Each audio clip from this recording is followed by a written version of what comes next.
It was in June of 1981 when the first cases were reported here in the U.S. A new disease, acquired immunodeficiency syndrome, arising from the human immune deficiency virus, HIV and AIDS. A perversely dynamic duo which in 40 years has claimed roughly 36 million lives. This number, by the way, comes from the World Health Organization, who rightly see this as a crisis situation, a global epidemic. But as you've heard tonight, we're in a crisis situation right here in Prince George's County too. At the end of 2020, there were 8,014 people living with HIV in my home base, the majority of whom are black and brown.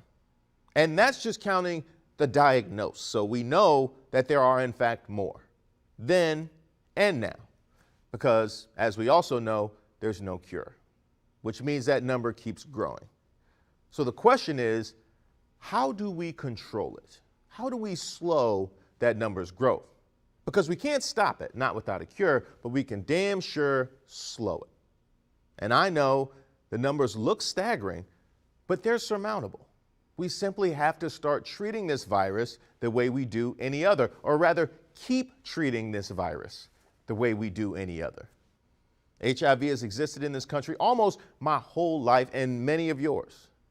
We grew up with it in the background. Concerted efforts were made to inform us what it is precisely, the risks and the preventions.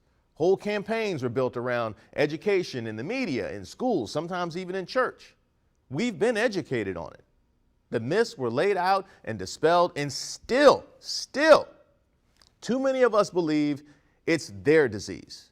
It only impacts them, not us. We consider ourselves sophisticated in Prince George's County, but too many of us still look at this virus through the eyes of stigma and shame, when we should see it like any other health concern.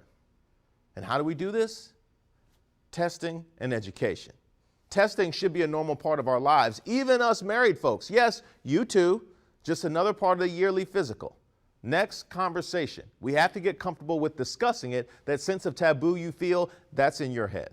And finally, we have to look after those of us in the community at higher risk with urgency, respect, and love and resources, because they deserve no less. This is 2021, not 1981. It's our disease. Let's fight it together.